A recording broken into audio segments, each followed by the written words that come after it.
All right, so I've got Adam Larson here, longtime collaborator, one of my favorite modern sax players out there. Most recently, at the time of this recording, we've collaborated on publishing his book, You've Got to Learn Rhythm. It's a rhythm changes book of etudes with analysis, and we've sort of expanded it, add some quizzes and fun stuff. But anyway, Adam's played all over the world, teaches clinics everywhere, and yeah, is always an exciting person for me to talk to. So thanks for joining us, Adam.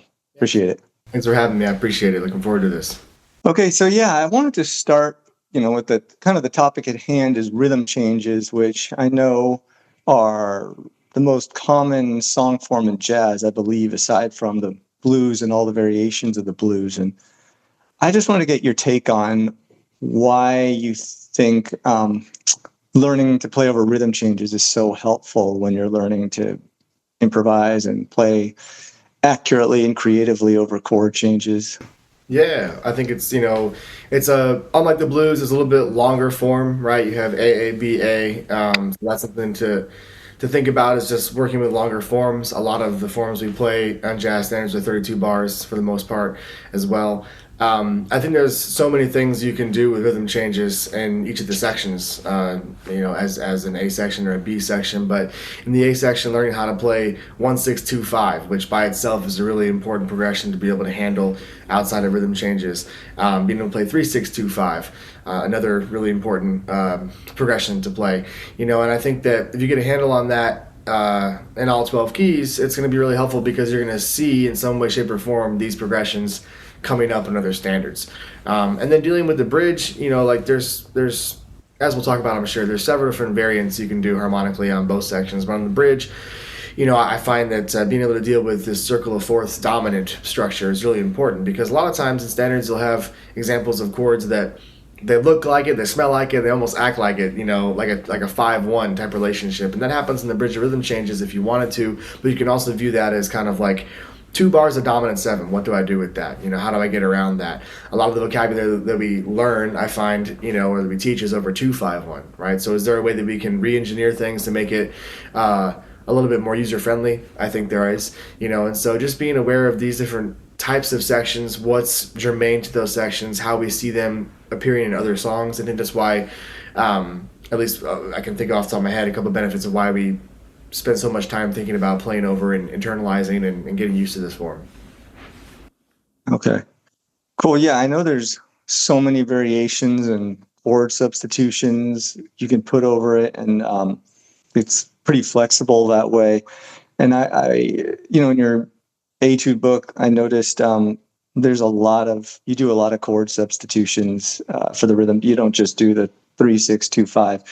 And I was wondering, do you ever kind of use the technique of playing over those changes yourself, even though the rhythm section might be playing the regular rhythm changes? And what's the best way to approach? There's probably a right way and a wrong way to do that. Sure. There's a lot of give and take. And the answer, the first question is, yeah, all the time, and I think that it comes with a fair degree of responsibility, right? It's like that Spider-Man principle, great power comes great responsibility, right? So, ultimately you can play whatever you want, right? So long as these things are working, you know how to resolve it to a logical, point of rest or cadence or resolution or whatever. There are, though, wrapped up in play whatever you want, some very specific ways of going through that. And as an improviser, you might develop over time an aesthetic, a personal preference. Like, I like playing this substitution because I have a lot of language for it, or I like the color it brings, or whatever. I think that, it's almost more cool sometimes, or cooler, if you kind of imply a certain set of chord changes and the piano player doesn't necessarily go with you the first time, because then you really hear that kind of rub against, like, okay, here's the backdrop, here's some things that are coming over the top of it. If you're working with a really adept choral player, they'll probably hear those things and adjust in real time, and then it becomes that kind of cool cat and mouse game that the older you get in the music, the more you listen. That if you listen to a record now that you listened to 10 years ago, there's hopefully a good chance that you're going to hear the music in a different way, and meaning that you're going to hear, oh wow, like I can hear when this improviser goes there, that the piano player's doing this or doing that to support or maybe even instigate a different direction, right? And so in terms of how to go about applying those things, I think what's most appropriate is to start with one and doing it over and over and over again so that you feel, okay, I feel confident in this one device that I'm using. And honestly, one of the first substitutions that I ever really heard and was drawn to, because it was just so different, was this idea of what I refer to as cycle 4 from the flat 6. And that sounds needlessly verbose, but it's where you play on the downbeat of the A section. You start cycling through a series of chords, 2 beats apiece from the flat 6 of the chord. And so if we're in the key of B flat, we start in F sharp and we go in the circle of fourths, and then we get back to measure 5 right where we're supposed to. And the first time I heard that, and having no idea what that was on the Eternal Triangle. And you hear the substitution and it's like, wow, what is that? Somehow they're all lining up again in measure 5, and so having some way of getting through that is logical, that isn't too difficult necessarily to conceptualize, is helpful. So whether it's that cycle, whether I'm thinking on the bridge, a breaking point for me or breakthrough point for me was playing like 2 bars of the first chord of the dominant on the bridge, and then playing tritone sub, and then back to the regular dominant, and then tritone sub. Because you think about it, I think with students, like if you're putting your foot down on a gas pedal, right, and the gas pedal is tension, it's like, okay, we're gonna play a chord, then we're going to put the gas pedal down on tension, then we're going to come back up, then gas pedal down, or whatever it may be. It's a good kind of yin and yang, because, like, I'm sure I'm not the first person to say this, but, a little bit of something goes a long way, right? And if you're a cook and you put too much pepper in it, then it ruins the whole dish. So I think it's a matter of being aware of, okay, what are the common things that people play? How can I be practicing these in kind of digestible little units? And hopefully that speaks to some of why I wrote the etudes the way I did. It's like, okay, if you have never heard certain sounds, it's definitely going to be really interesting to hear. And if you are aware of those sounds, then hopefully the way I present it is compelling enough that you find some value to it as well. Can I put you on the spot and hear you like do maybe 8 bars of rhythm changes, like straight ahead bebop, and then maybe 8 just using that cycle starting on the flat 6 you're talking? Yeah, and the easiest way to get through that cycle is to pick a little cell that illuminates or illustrates or fleshes out that harmony very quickly. So I'm going to play 1, 2, 3, 5 on each of those chords. So I'm okay. Right now out of context, I'm starting again on the flat 6 of concert B flat is G flat. So I'll go.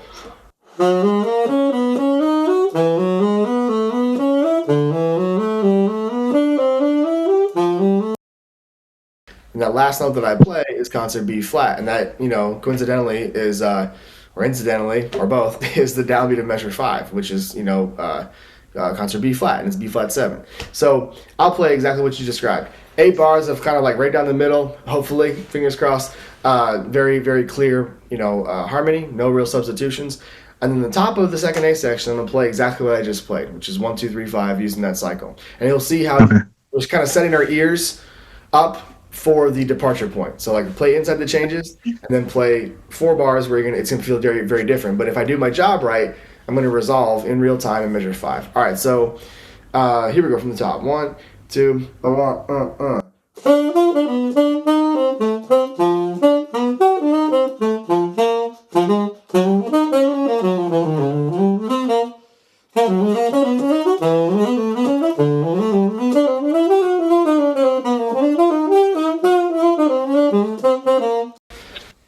So in that example, you can hear the first 8 measures, and I chose to be very, very inside, just playing, chord tones basically, so you can really hear the A section as it is. And then on the top of the form, I played something that took a hard left, but only for 4 measures, at a time. And so, I went to music school, not math school, right? But I know enough math to think about percentages in terms of like how many bars do we have, right? And how much of that time do you want to stay in the key versus out of the key? So if you did an analysis of the second 8 measures I played, half of the 8 measures I played were outside of the key. But it all worked because eventually I made a really strong resolution in measure 5 and then played very clearly measure 6, 7, and 8. So, for whatever you want to do when you play something outside the key, whether it's this substitution or something else, I think it's whatever you play has to be, I should say however you resolve whatever you play has to be even stronger than what you play. Otherwise, it just kind of falls flat and doesn't necessarily have the effect that we're looking for.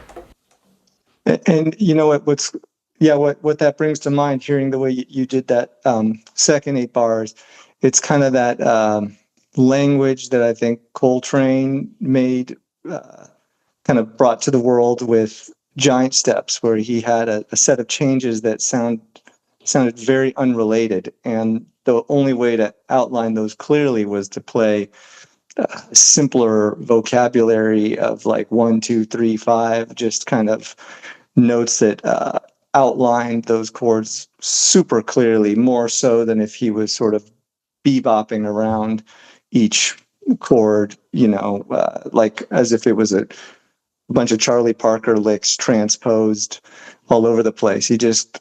I think Giant Steps revolutionized the jazz vocabulary to where you can go all over the place harmonically, but you're using in a way, like a simpler vocabulary for each chord, because it takes a lot to spell that out. So I feel like the general ethos is like if there's more chords, you have to be really decisive with what you play. And so, how do you do yeah, that? Use simple to use at least at face value up front. Use simpler devices, and then giant steps is an interesting thing too because everybody bugs out about the first 7 measures, and then we all kind of go on vacation for the last half of the tune, which is the easier part. Presume like yeah, 2 5s, right? But we spend so much yeah, in those first 7 measures of it.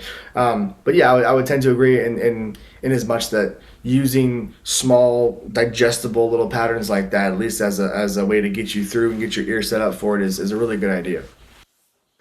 yeah, yeah. And I noticed uh, back to the idea of or your book, and etudes, and there's lots of books of jazz etudes, and sometimes I wonder. I'm curious to get your thoughts on what's the purpose of going through etudes. Like, what does that give you that going through like a book of transcriptions, solo transcriptions, doesn't give you? It's actually a pretty healthy Venn diagram, but I think for me as a creator of etudes or a composer, it gives you an opportunity to kind of evaluate as you go. Like, is this the best way to accommodate how I hear, right? And Wayne Shorter's is famous for a lot of quotes, and one of the ones that I'm probably paraphrasing is like, improvisation is composition in real time, right? And so, how often do we have that? That maybe sensibility to what we're doing when we improvise. I can't honestly say that I'm composing in the moment every time I improvise. But when I compose an etude and try to make it available for people to study, I'm trying to think very consciously about, okay, what are the things that I have used and internalized and practiced over the years that have helped me have success and enjoyment and some fun with this. And as I'm sure people who will see this video will see in an article that I wrote about one of the etudes out of the book. A lot of the stuff that I champion now in my mid-30s is the same thing that was championed to me when I was 11 years old, which is chord tones and melodic sequences and these kind of things. And so I think that to get the most out of an etude, you got to try to get, like you would for a transcription, try to get in the head of somebody. Like, so if you're trying to do a transcription out of the Omni book, get inside the nitty gritty. Like, at least ask yourself that question. Why did Bird do this, right? And one of the things that would have been helpful for me when I was younger, perhaps, is like if there was actually some written analysis as to what was going on. So that's one thing that I try to do in my books, if all possible, is to kind of give you an idea or a snapshot of like inside of my mind. Why did I play those notes? What is the reason of those things? And then beyond that, what can we macroly take away from it, right? So a macro idea that is concurrent to a lot of these etudes is chord tones, right? So, okay, that's great, but like micro specific to an etude, you can see like, oh, we're using these chord tones in this way, and that repeated at another chord gives an idea of melodic sequence or whatever. So I think I compose etudes to try to kind of flesh out, okay, here's a specific set of ideas or a collection of different ideas, and this is the way that I'm presenting it so that hopefully it helps you retain some of those things in your own playing so that when you go and improvise away from an etude, you might find yourself using some of those devices. Cool. Yeah, that's interesting. And, all these devices that you learn, it can take a while to get them all into your ear. And there's some that might say, well, you're making math out of music, whereas the soul, you're getting so technical, analytical. Why don't you just listen to the recordings and play along with them and transcribe by ear? So I guess the question is, how do you go from being so analytical and having such a getting that strong intellectual basis for what's happening in the solo to where someone such as yourself is, which is just playing freely and authentically, and clearly you're not thinking about any of this stuff when you play. So how do you make that?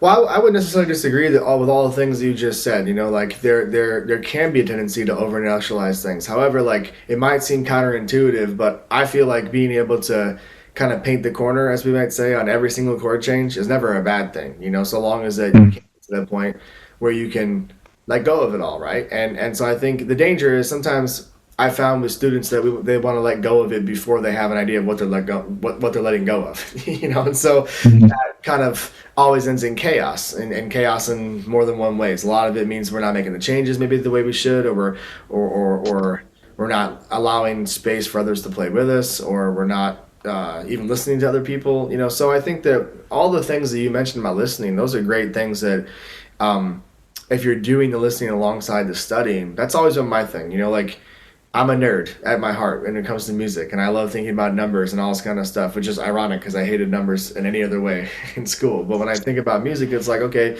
it makes sense, and it gives you some type of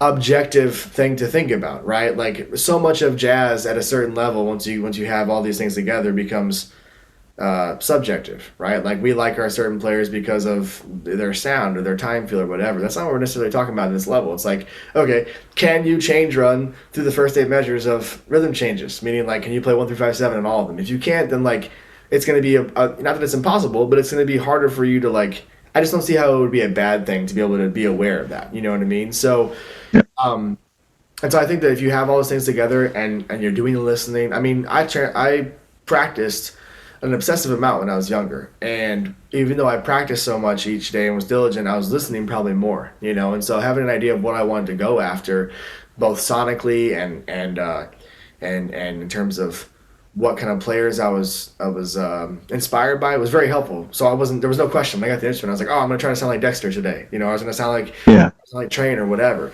So I think I'm of the belief that you can have the best of both worlds. You can have these objective, kind of barometers for yourself, and you can have these subjective ones where it's like, okay, I'm not going to be able to glean anything out of a book about feel, maybe a little bit, but like it'd be better if I just turned the record on and tried to match that feel. So those things work together, and the more you work on maybe the theory part of it, then it becomes easier to hear some of those things that you're hearing. Like literally, oh, that sounds like even the shape, that sounds like an arpeggio. Or like, Dexter Gordon, when he played on Second Balcony Jump, his first little intro.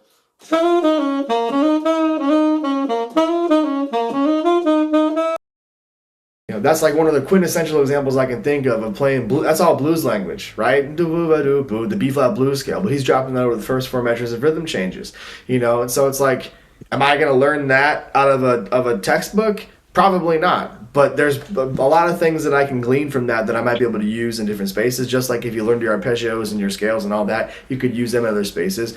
And then when you have all that stuff together, then you can forget about it. But that's the long haul on all that. Yeah. That kind of brings me to another topic. It's kind of a funny story. I don't think I've ever gotten any other musician's take on it. But it's when I was in college, me and another musician in jazz school, William Patterson, we came up with this term, which is not nice, and I wouldn't use it anymore. It's very judgmental, but we called it the disease. And the disease was when you had a musician who was who had a lot together, great technique, great sound, time feel. They were transcribing, listening, really had a passion for the music. But for whatever reason, when they went to solo, there was this unsatisfying quality of not really like outlining the changes. It didn't have that kind of nook and cranny, hitting the nooks and crannies of the chord changes, that balance of harmonic tension and release that you hear in, Bird and all the other great players. And it wasn't that they were playing wrong notes. There was just something melodically weak and unsatisfying about it. And, it's something you hear sometimes, like if you're on a gig with maybe like a guitar player who's an awesome blues player, but loves playing jazz and knows like Blue Bossa and Green Dolphin Street. And they still, it's pretty good, but it doesn't have that authentic jazz vocabulary. And so I wonder, is that something you've noticed? And how does someone get past something like, because I know it's common. Yeah, I think, I'll give you just, and it's like everything that, I've ever talked about with you, and hopefully it's just kind of to speak from a place of honesty, like I went to Manhattan School of Music, arguably one of the greatest conservatories for jazz in the world. And when I got there as a freshman, my playing was in a position where, had I been checked like every week in my improv classes, if I was doing the exact assignments when it was asked of me, there's no way I would have passed, because it was a lot of the stuff that I just was like, that can't be what this is. Chord tone this, passing tone that, surround tone, and closure. I was like, man, this is too much math. There's got to be a different way. So I largely ignored all of that, and I was able to pass my classes because, by the grace of my teacher, I was able to play. I could internalize what he was asking me to do, and to some extent, not to the extent that I should have. And then I remember going to the 55 bar and hearing Seamus Blake, and he was playing his original music, and he's playing this one chord vamp, and he was playing so long and so much on it that I was listening back to it. I bootlegged it on my phone or whatever, probably back then a Zune recorder, and I was listening to it in my earbuds, and I'm like, man, how is he? Oh no, it's all that stuff that I was not paying attention to, the nooks and crannies, being able to because, I think the academic intellectual way of chord tone this, passing tone that, and closure, that can turn people off, and it can be a part of what we just answered a second ago. But yeah, a better way of thinking about it is okay, all that really is it's delaying some type of resolution. It's framing the tension in a way that is microscopic, and it's that kind of chromatic tissue that takes a player that you're describing, has great technique, has great facility, whatever, but it's just, there's something about it that's not all there, right? And I feel like those are the kind of things that as a student of music perpetually, right? I teach and whatever, but I'm also always trying to learn, right? It's there's still keys, that I know that I'm kind of skating in, and compared to a more familiar key. And so I think these kind of things are really important to make yourself comprehensive, and also, bringing up the idea of the blues player who's great at blues language but wants to play on Blue Boss or something like that. I think it goes the other way too, obviously. If think about how many saxophone players we both know, right? They've been on a wedding gig, and it's okay, you have 16 bars in minor, and they're playing all this crazy stuff, right? And it's for the other jazz musician, maybe in the wedding band, it's oh, it's a lot of stuff. But for the bride, she's I'm trying to eat my cake. Just play play a solo that makes sense. So I think that having taste is really important. Taste is something that is that's totally subjective, right? You either are aware of it and play in direct opposition of it anyway because you want to be honoring, or you're aware of it and you kind of rise to whatever the moment asks you to do. But I think that's the thing too, that especially saxophone players, come on, we're the worst. This is not a hard instrument. It's very hard to become masterful at it, which I'm still trying to do, but compared to a brass instrument, this is the most forgiving thing on planet Earth, So yeah, we can develop technique and skill and facility a lot quicker than maybe some of our other counterpoints or counterparts. And so I think it's important to really think about, are we playing in service of the music, right? I know I'm going on long with this question, but I think a lot of people that I hear that are my age, older, certainly younger sometimes, and I don't mean this as a negative thing, it's just it's a thing that I speak from my own personal experience. The way I approached soloing, 10, 15 years ago was a place of ego, and not necessarily a bad ego, just I don't want to have anybody think that I can't play. So instead of being vulnerable, I'm just going to shred the entire time, no matter what, And so what I found myself doing was being bored with myself, and finding my bandmates were also bored with it. They may not say it out loud, they may say it out loud, but I'd like to think that 10 years removed from that part of my life, I'm making deeper musical statements, or at least trying to think about that, And so I think that's one thing that especially in jazz school, it can be kind of a disease. You know, it's like we become so concerned with quantity and how much to play and how many superpositions, all this stuff that sometimes, you know, it's one of those old jazz tropes. It's like, you know, it's important what you say, but a lot of times it's even more important what you don't say. You know, and so it's just I could wax poetic about this forever, so I'll just put a button on it right there. But I hope that gives you a little bit of context and response to your question. Yeah. It totally brings to mind the fact that I have never gotten my ass kicked musically in my life anywhere close to how I've gotten my ass kicked on like rock gigs, or supposed to growl and scream and play simple melodies, and yeah, I found myself sort of hiding behind Burn and playing lots of fast notes, and I heard a Tiny Desk recording. It's probably the best Tiny Desk I think I've ever heard is this guy Kirk Franklin. It's a gospel band, a gospel guy. I never heard his music before. It was sick, and I tried jamming along with it. I was like, I'm going to jam along with this in the practice room. It might as well have been like giant steps at 400 beats per minute. I sounded so corny and so, just, superimposed over this music that was so soulful and funky and perfect.